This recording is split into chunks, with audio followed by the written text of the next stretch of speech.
meneruskan ajaran Bung Karno nggak ada hubungannya jadi presiden atau tidak jadi presiden.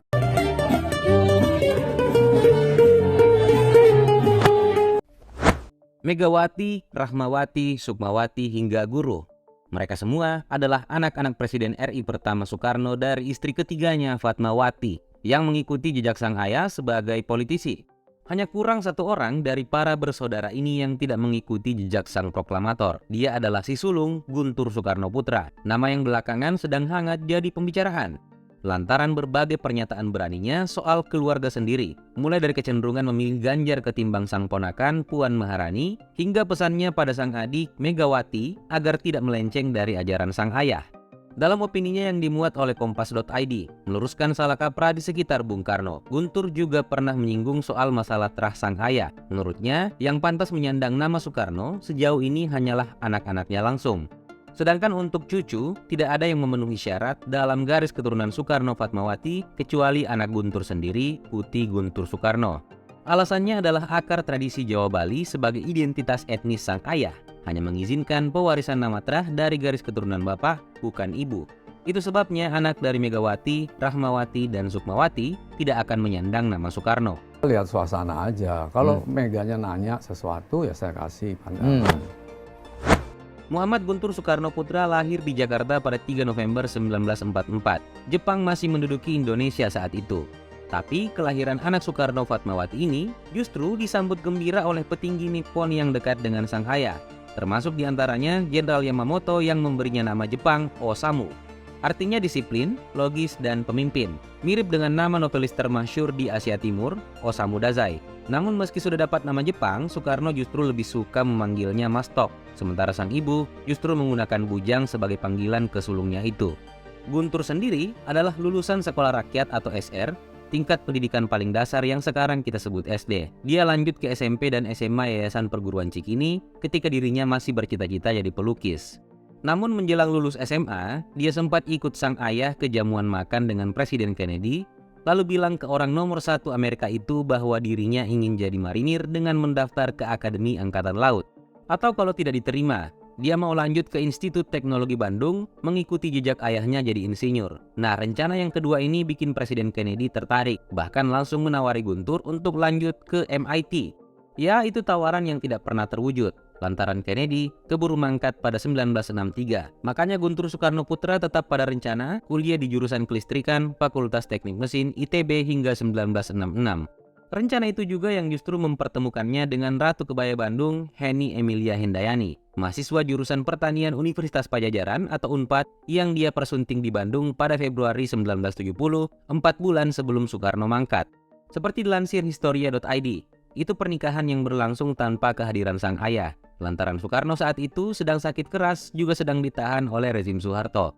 Kondisi inilah yang akhirnya membuat Guntur harus minta tolong pada Wakil Presiden Muhammad Hatta untuk jadi wali. Sedangkan Soekarno pada akhirnya cuma bisa jadi tempat minta restu.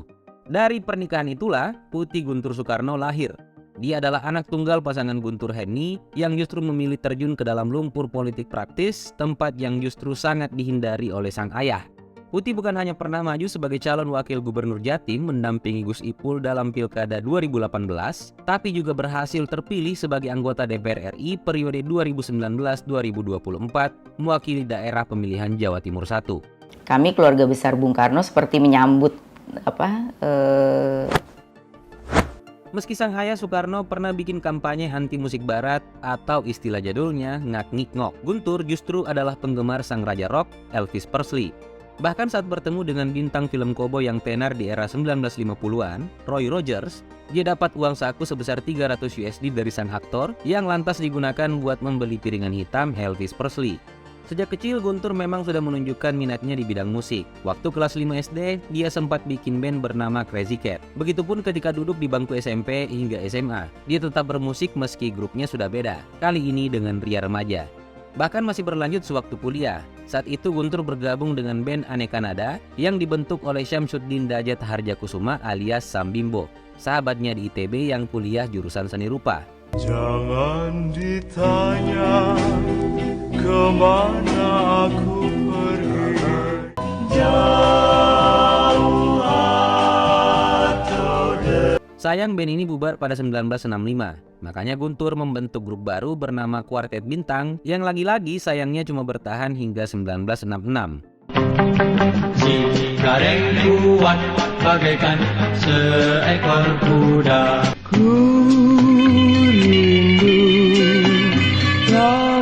Sewaktu dapat hadiah kamera Kodak dari sang ayah, Guntur sebenarnya sempat keranjingan motret, tapi hobi ini sempat berhenti saat kuliah, kemudian baru lanjut lagi saat dirinya cabut dari ITB.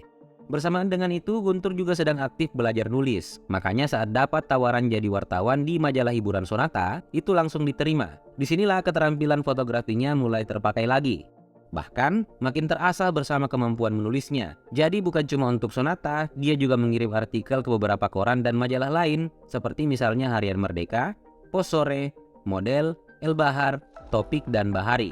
Untuk urusan politik, Guntur sebenarnya bukan tidak terlibat. Dia pernah jadi juru kampanye nasional PNI Ron Marhainis, tapi tidak aktif lagi sejak rencana peleburan 5 partai jadi PDI, dan dia bahkan tidak ikut saat kedua saudaranya, Guru dan Megawati, memutuskan bergabung. Cuman sampai sekarang Guntur masih tercatat sebagai Ketua Dewan Ideologi DPP Persatuan Alumni GMNI, bekas organisasi sayap pelajar dari PNI, partai yang sekarang sudah lebur bersama PDIP.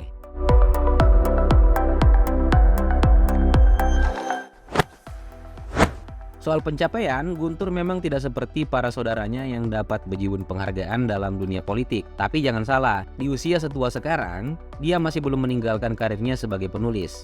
Karyanya bahkan masih sering dimuat oleh sejumlah media nasional, termasuk di Harian Kompas, Media Indonesia, juga Jawa Pos. Bahkan sejauh ini dia sudah menerbitkan setidaknya 6 judul buku.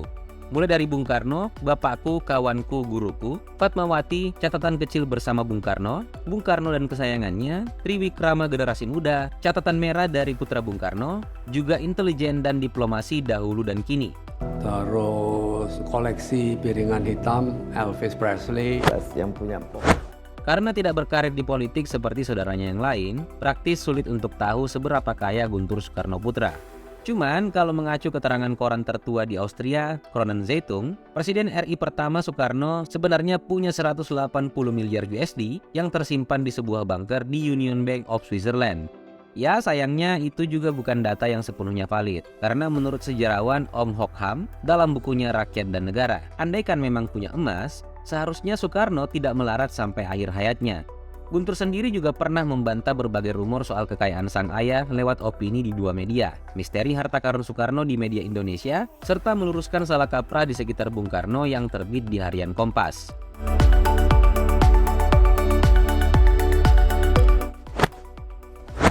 Lalu bagaimana kabar putra sulung Soekarno ini sekarang? Pada akhir Mei 2022 kemarin, dia sempat bikin semacam pertunjukan amal sebagai penggalangan dana untuk musisi yang terdampak pandemi.